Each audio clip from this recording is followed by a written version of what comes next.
Hello mga kadudut, good morning. Update ko lang kayo. December 29, 2025. Dito pa rin tayo sa may Kupang sa Arayat. Ito, napakaraming sandbag. Akala ko mga relief sandbag pala. So check lang natin yung status ng daan. 2 weeks na rin yata nakakalipas kung di ako nagkakamali. Ayan sayang. Kung sana mga ano yan, kung mga tawag dito relief, di napakasarap di ba? Check lang natin yung lugar walang bantay, walang tao dito, walang barangay, Marami lang sandbag.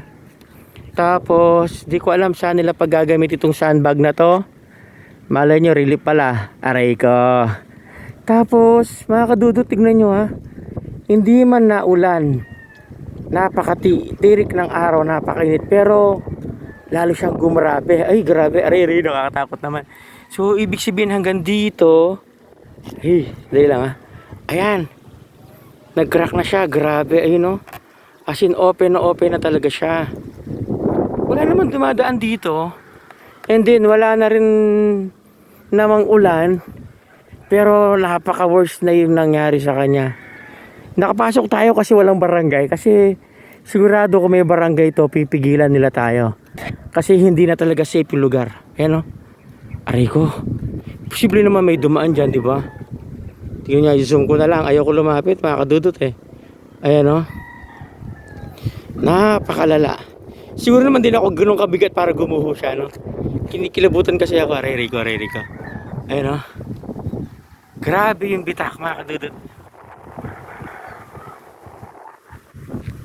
Yan, kita nyo ang update So, December pa lang ngayon. Yan yung itsura niya.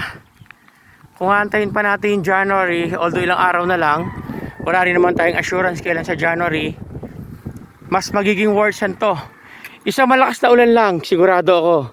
Yan, wash out yan, bababa yan, sigurado. So ingat mga kadudut, huwag na kayong dadaan dito sa may Kupang, Cabiao to Candaba, Candaba to Arayat to Cabiao.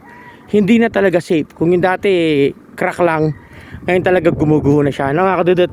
Ito, yung mga gusto po ng relief, pamain lang po, pamain. Aray ko. Sige po, ingat mga kadudut. Bye bye.